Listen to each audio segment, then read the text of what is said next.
السلام علیکم ورحمۃ اللہ وبرکاتہ۔ امید کرتی ہوں سبھی ساتھی خیر آفیت کے ساتھ ہوں گے۔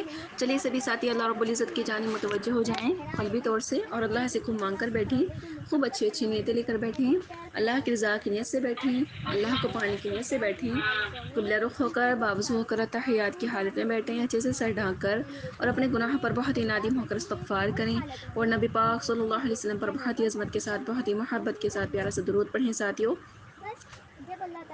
جی ساتھیوں، الحمدللہ جو ہمارا ٹاپک ہے بہت زیادہ امپورٹنٹ ہے کہ عورتوں کے لیے پردہ کرنا بہت اہم چیز ہے ساتھیوں، آپ سبھی جانتے ہیں، لیکن ہم اسے ذرا تفصیل میں بتائیں گے انشاءاللہ تعالی۔ چلیے اسٹارٹ کرتے ہیں۔ نحمدہ ونصلی علی رسولہ الکریم، اما بعد فاعوذ باللہ من الشیطان الرجیم، بسم اللہ الرحمن الرحیم۔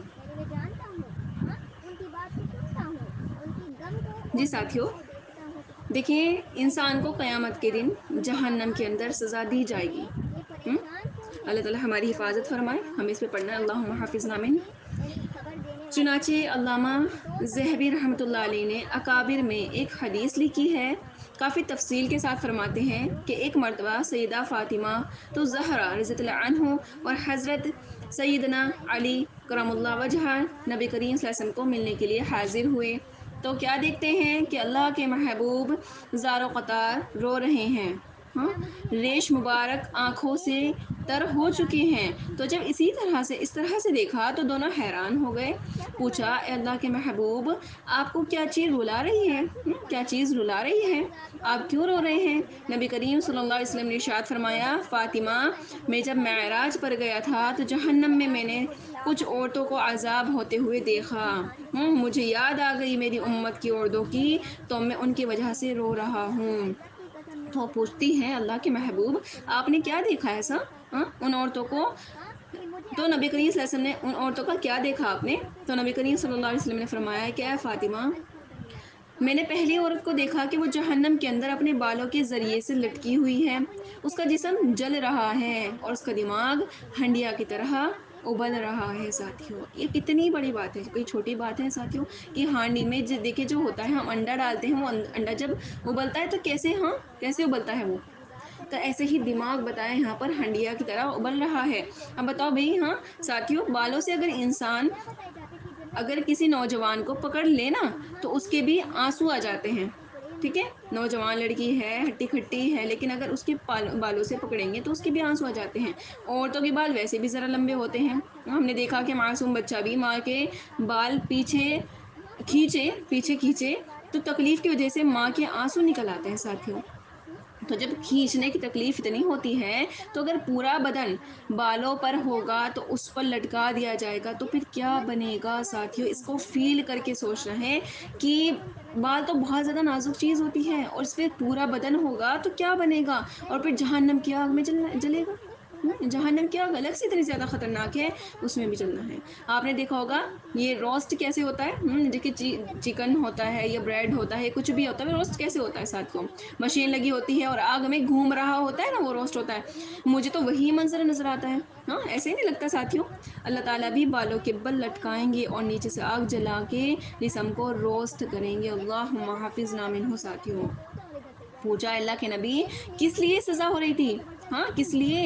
تو نبی کریم صلی اللہ علیہ وسلم نے ارشاد فرمایا کہ یہ وہ عورت تھی کہ جو اپنے بالوں کو کٹواتی تھی اور بے پردہ گھومتی تھی، ننگے سر گھومتی تھی۔ اللہم حافظنا منہ۔ ساتھیوں، تو اس سے بہت زیادہ گریز کرنا ہے، بالوں کو نہیں کٹوانا ہے ساتھیوں، نہیں کٹوانا ہے، اور بے پردہ بالکل بھی نہیں گھومنا ہے، اور ننگے سر بھی نہیں گھومنا ہے۔ جی، اب دیکھیں آج کل جو نوجوان لڑکیاں ہوتی ہیں ان کو دوپٹے کیا ہوتے ہیں، بوجھ نظر آ رہے ہوتے ہیں، پردہ ان کو سزا محسوس ہوتا ہے۔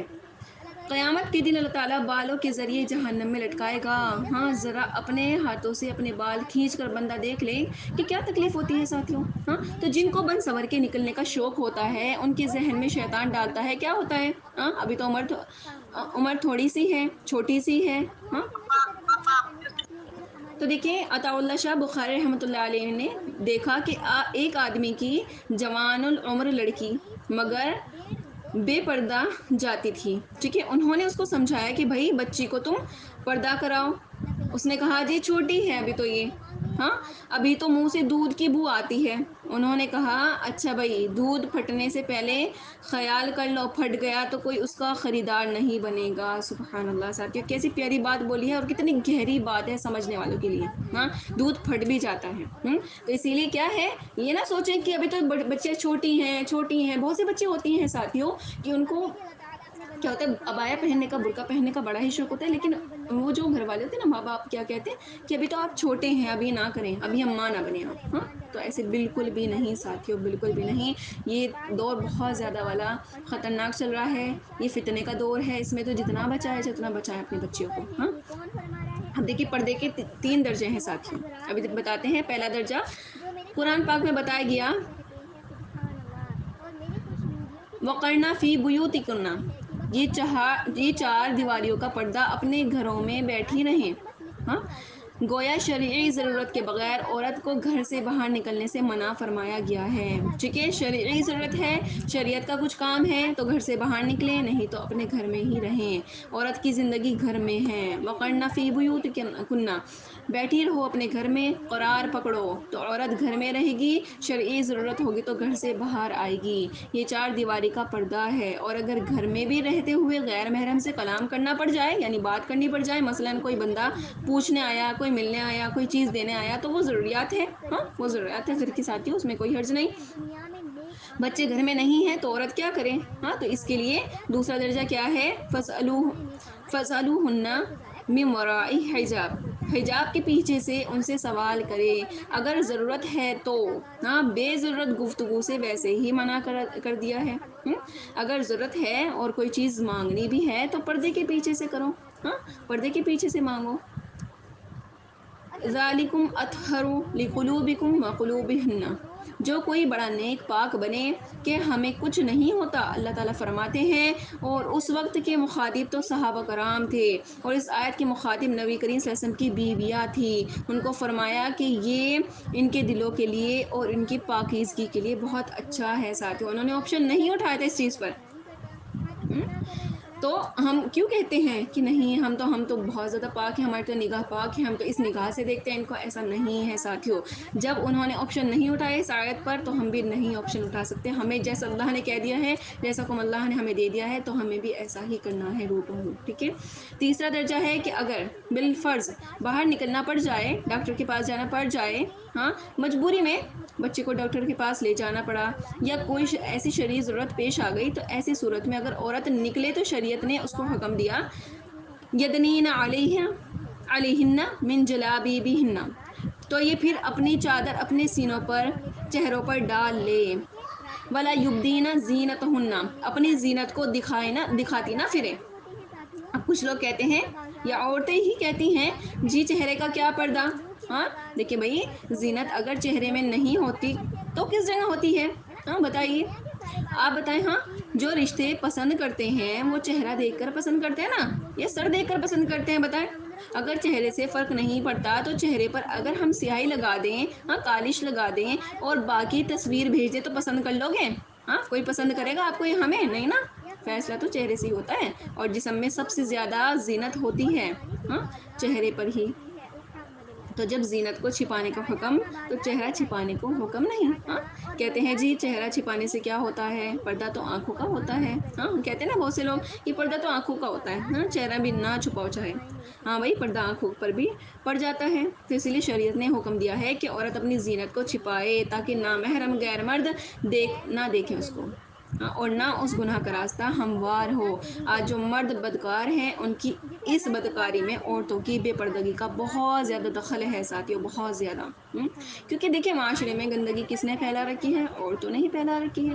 عورتیں ہی جب برہنہ ہو جائیں گی تو پھر مرد حضرات کی کہاں سے غلطی نکال سکتے ہیں؟ ہم کیسے کہہ سکتے ہیں کہ وہ مرد گندا ہے، اس کی نگاہ گندی ہے؟ ہاں، اب دیکھیں، کوڑا ہوتا ہے، کچرا ہوتا ہے، وہ پڑا ہوا ہے، 1000 بندوں کی نظر پڑے گی، ہاں، تو پھر کچرا کیوں بننا؟ کچرا بنیں گے تو سب کی ہی نگاہ پڑیں گی، پھر ہم کسی کو نہیں کہہ سکتے کچھ۔ ہاں، یہ حسن ہے، یہ دین اسلام کا، کہ مرد کو کہا گیا کہ آنکھیں نیچی رکھو، عورت کو کہا گیا کہ اپنی زینت کو چھپاؤ تاکہ گناہ کا موقع ہی نہ ملے۔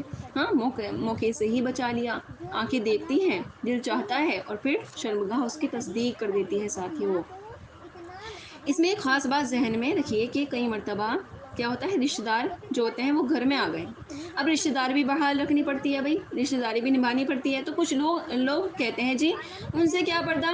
ہاں بھائی پردہ ان سے بھی ہے، رشتہ داری بھی رکھنی ہے اور پردہ بھی رکھنا ہے. عورت اگر سمجھدار ہو تو وہ پردے میں رہ کر گھر کے کام بھی کر سکتی ہے ساتھیوں. اور بہت زیادہ اللہ تعالیٰ ایزی فرما دیتے ہیں.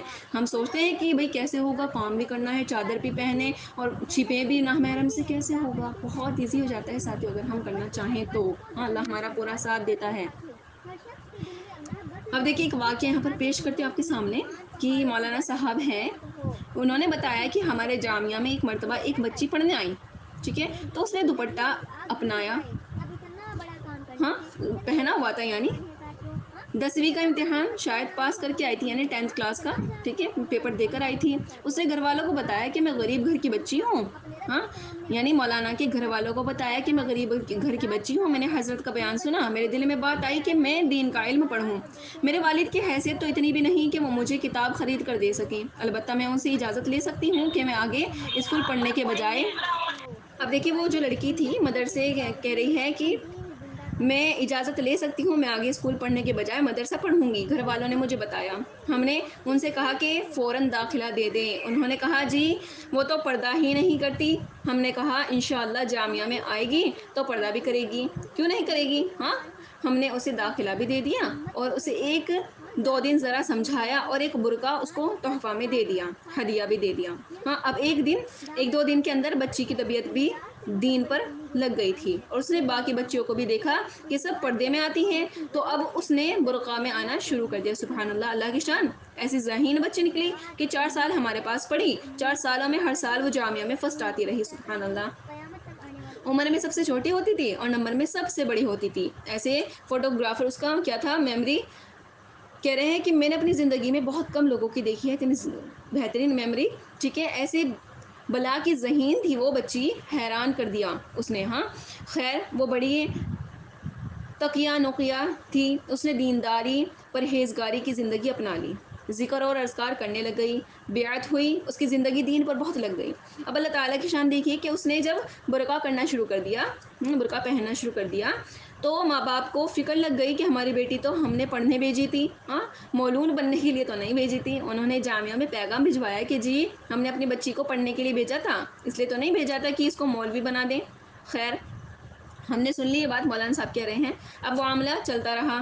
اب اس بچی نے الحمدللہ سب غیر مردوں سے، غیر محرموں سے پردہ کر لیا. وہ قریبی رشتہ دار تھے یا دوسرے تھے، اب اس پر اور تل ملائے. ہاں یعنی جو رشتہ دار تھے اب وہ دیکھ رہے ہیں کہ بچی پردہ کرنا سٹارٹ کر دیا ہے، تو وہ تل ملائے یعنی غصہ ہو گئے.